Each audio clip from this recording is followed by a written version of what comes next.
Hello and welcome back to Rage Gaming and more Shadow of the Erdtree. Today I'm talking about a list of story spoiler-free things you benefit from knowing or doing sooner than later. These concepts should help you beat some of the harder enemy types or know where to look for new weapons, upgrade materials, reach new map fragments and more. So let's just begin. First up, I want to talk about these guys, the giant fire wickermen. The official name of these giants is Furnace Golem. These golems will pop up in each major area, and while the first you find and kill are pretty simple, they do get harder. They're very worth the effort though, because as you'll find, they drop the new crystal tier options for your wondrous physic. Some are going to be very useful. The physic is a key part of good build consideration, so getting all the new tiers unlocked is going to be an important task. Further, they drop materials for tougher craft, like the furnace pots. But to defeat them, you need to be aware that they have specific points that are vulnerable and areas that just aren't. Their face, for example, is a great target, or openings on the back, or if you're facing an easier one, the legs, though those do become armored after a time. They use a variety of huge area attacks, fireballs at range, or massive slams and AoE that you can jump over to directly avoid, or use terrain to reach high enough to attack the faces with even a melee weapon. When you knock them down though, you'll be able to quickly hit them in the face for big damage, and that'll be key to killing the early ones. But did you know that if you bring a hefty fire pot or a hefty furnace pot and throw that straight into the basket above their head, you deal huge damage? It kind of overloads the fire, exploding inside where its brain, I guess, would be, and it deals about a fifth of the health bar. In this case, that's over 25k in one pot throw, which is a big deal. As you can see, you will need to find a way to get the pot into the basket above. Like I say, that might be when the golem is on all fours or using a cliff, terrain. In this fight's case though, this is one of the harder ones with armored legs, so the best option I have is to use 5 hefty fire pots and throw it into the basket from above on a cliff. With the 5th throw, it dies, and it seems to deal double damage on the last throw. So depending on your build, this can make a very hard fight much more possible if you don't have some kind of ranged attack to be damaging the face or something. So be aware of the pots in the basket. Speaking of giant enemies you absolutely want to kill, the undead dragons. These enemies are also reoccurring around the Land of Shadow, and often you'll find them near a lake, just like the original dragons. These ghost flame versions though are like necromancers, using a mix of ghost flame which can freeze you, but also they'll even summon skeletons to help them fight. While it can be an effort to kill these, they're always worth it because they drop max level upgrade materials and of course dragon hearts. As you might have thought, there is indeed a new dragon communion option, which does require the new grand altar of dragon communion in some cases in the southeast region of the map. So when you kill the new dragons, you potentially unlock new dragon incantations and the resource to unlock them. My rule with these guys then is when I find one, I just kill it. Since there's no special mechanic like the furnace golems, you just need to beat them. Now on the topic of killing specific enemies, I want you to be aware of these guys. The first one you're going to find is when you're crossing the bridge at the top of Ballarat. Right before you reach the stage front grace where you're going to encounter the major boss fight, you'll encounter this guy. A dude holding a pot over his head, of which you'll see a few of these around the Lands of Shadow. These ones are special though. It's a magical pot in this case, which allows him to cast these pesky spells at me from long range underneath me. When I find him and chase him down, you see how he reacts and tries to run away. So the point of this is, when you see these special pot guys, you must kill them. The reason is because they drop scadutree fragments, and even the spirit ash blessings too, the resources that make you deal more damage and take less, and again the same for your summons. There's two kinds of these magical pot dudes at very least. One seems to drop the spirit ashes like this guy in Ballarat, but another that looks almost the same will drop the scadutree fragments. So now you're aware of these guys, you need to make sure you kill them when you see them. Here's another tip that's more general but is important. You want to kill every enemy at least once if you can. That's an extreme concept and we can tone it down. What I really mean is the unique versions of enemies. For example, there's these new enemies in the DLC. They're like monstrous hippos. You'll find one in a location that is important as an actual boss, and yet they do exist around the Lands of Shadow in a more normal version, not necessarily a set boss fight. Take this one in the red flower area. When I killed it, even though it wasn't a real boss fight, it dropped a scadutree fragment, something of immense value I'm glad I didn't ignore. So, if something looks a little out of place, unique or even suspicious, even though it's kind of a normal looking enemy, make sure you kill it. You can't really go wrong. There's a chance it'll drop something of value. Normal enemies will drop items, be it the weapon they're using, the shield, even the outfit it's wearing. Many of the new weapons in the DLC will be found that way by farming the new enemy types that are using new gear. So, just keep that in mind. On the topic of new gear you can find though, the new dungeon type called Ruined Forges. These locations are found around each zone and seem to always contain two consistent weapon types to get. One is a smithscript weapon, sometimes that'll be a new weapon to use or a new weapon type even. The first forge you find in the first zone has our first throwing dagger weapon type. The smithscript weapon is usually found midway through the dungeon, themed around the forge. But then the other weapon type you're going to find is a unique weapon rewarded at the end of the forge, when you interact with the altar at the end. Each of these weapons have been very unique, like a literal anvil on a stick or this colossal sword that's just kind of barely shaped together metal. Not only that, there's going to be tons of upgrade materials throughout these forges. They've been the best source of mid to late game materials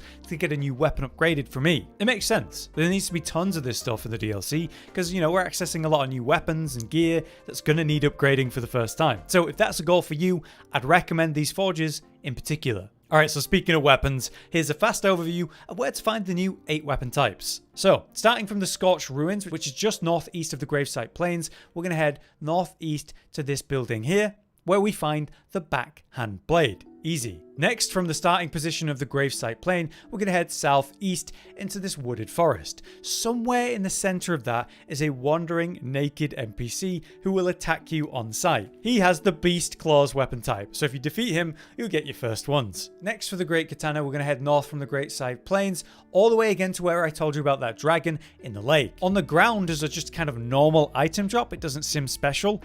Is your first Great Katana. Straight up. Next, from the 3-path cross, we're going to find the perfume bottle. So head across the bridge and bring yourself to the castle front. Here on this hill is the perfume bottles just waiting to be picked up. Also, we can get the light greatsword here. By crossing the bridge from the castle front towards the castle and working your way uphill, you're going to double back into this large building and climb the tower at the back. At the top of this tower is Milady, our first light greatsword. Lastly, for a weapon type we can easily get in the starting area from the castle front, head southeast, making your way to this cave entrance, the Ruined Forge lava intake. Follow this through all the way to the bottom and you'll find this stone golem defending an item, which is indeed your first throwing dagger to use. But on top of that, we also have an easy access to a 7th weapon type. It's the awesome new hand-to-hand weapon. The first one you'll get is this, the Dryleaf Arts hand-to-hand weapon. To get it, you're going to need to come to the second region, the Scadu Altus, and specifically, you're going to find this grace. Here, you're going to find a monk message on the ground, which tells you to go find him to the east and challenge him, and you'll get this gesture. There is literally a cross just to the east here, the Morth Ruins, and that's where you're going to find the monk standing around. Meet him there, use the gesture you've found to challenge him, and then you'll have to fight him in a 1v1. When you win, he'll be gone as you come back to the real world, but he'll leave you a message and the weapon and his hat, so it's not too hard to get, that's for sure. Finally, there's another weapon type that I'm not going to be able to directly show you. It's the first thrusting shield, the Dueling shield, and it's found in the legacy dungeon, the Shadow Keep, which is a very spoilery zone, so that's all I'm going to say on this one for now. It's in there. Moving on, you might be wondering when you found Milady, the light greatsword, why it doesn't have this new Ash of War for the light greatswords. It's called Wing Stance, and it's literally meant to be their iconic way to fight, applied specifically to light greatswords, as it turns out. For some reason, this Ash just doesn't come with Milady. You're gonna have to go get it. Its location is very close to Milady though, so let me show you. From the castle front or the castle of Enzis, you're gonna progress through this area and come to the final grace, which is the castle lord's chamber. We're gonna need to exit the room here and go out to the balcony on the east side, and then drop off the balcony heading south. As we head down, you're gonna encounter this tower, and all you need to do is climb all the way up, and at the top we have a chest containing, the Wing Stance of Ash of War, so it is that easy, thankfully. Okay, so here's a big topic I know I wish I had the answer to when I was playing a little bit early before launch when the information did not exist. As you can see, we've gathered the 5 map fragments of the DLC. 5 are required to reveal the whole thing. And since this is just going to be a small section of a bigger video, I'm going to try keep this very basic and give you minimal spoilers with that. Expect a follow-up video later tonight with all the detail for those who want an exact path. But yeah, there's 5 zones. The first one is easy, it's the Gravesite Plain, and we're just going to get that straight away to get the first map tile. Next, we're going to go northeast to reveal this area, the Scadu Altus region. To get that, you're going to need to activate a Spirit Spring or go through Castle Enzis and defeat the boss. If you want to avoid defeating the boss though, it is very easy. From the castle front grace, we head down the road to the east, and here you're going to find a route leading down to some water. Progress past that water and follow the cliff edge on the north side, eventually finding a deactivated Spirit Spring. Just above that, in the same area, is a little rock over another Spirit Spring looking thing that when you destroy, it activates the original Spirit Spring. This allows you to climb all the way up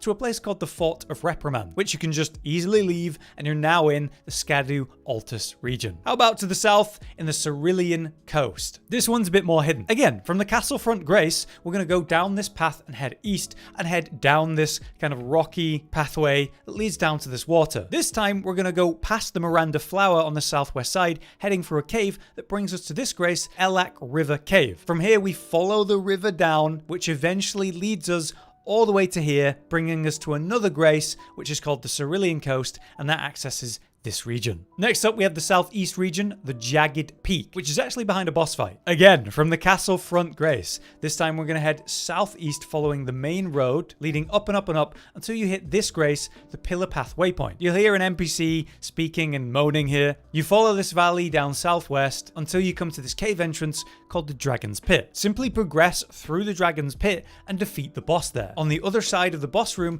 you're going to have this grace, the Dragon's Pit Terminus, which opens up that region of the map. Next up, we have the northwestern region, which is the Ruins of Ral. To get here, you'll first need to have come to the Scadu Altus region, as I've shown, and the nearest grace is the Morth Ruins. Head northeast to this little lake, and then head north through it. There's a cave entrance that you'll see, and pass through that to come out the other side. We'll pass through these kind of poison pools and head under this natural bridge, hitting this grace, the Ancient Ruins Base, which is the region we're looking for, with the fragment just to the southwest. Lastly, there's this kind of hidden region that's actually lower down. It's the Abyssal Woods, which is awesome, but I need to warn you not to go here until you're ready to progress NPC storylines, which we'll explain in just a moment. To get here though, you actually need to come to a major location, the Shadow Keep. In short, you'll enter the main entrance and progress through the keep until you're at the top of this massive bridge. Cross to the other side, and on this side of the bridge here, there's a ladder leading down. Here's some proper footage to look at. At the bottom of the ladder on your left, there's a kind of waterfall hiding a sewer entrance. Pass through here and you'll come to this room with a painting. And on the right,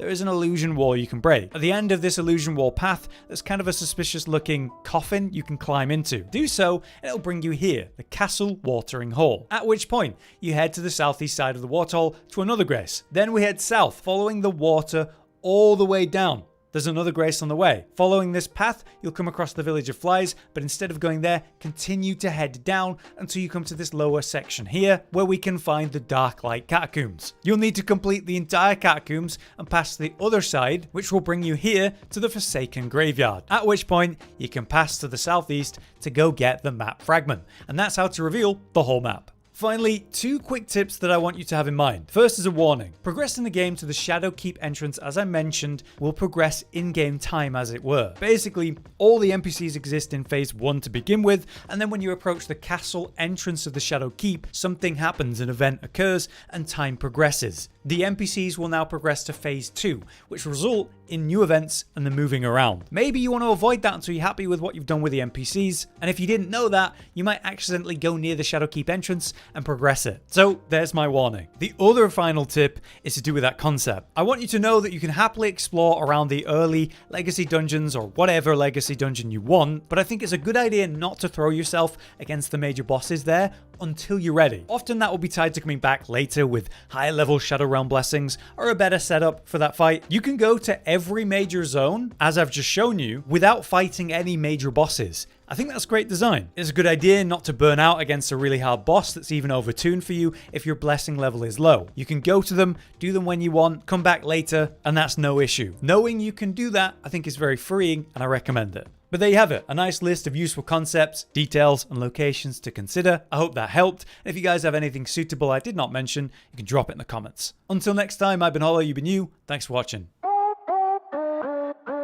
Josh, Cotton, and Hollow with the videos, dropping the humor like a hammer on your tippy toes, bringing entertainment on a daily arrangement to take our insanity and turn it into entertainment. Yes, I said entertainment twice, to reiterate that it is nice to look into your faces on a mostly daily basis when you let us in your homes to make the whole world a stage. Goodbye.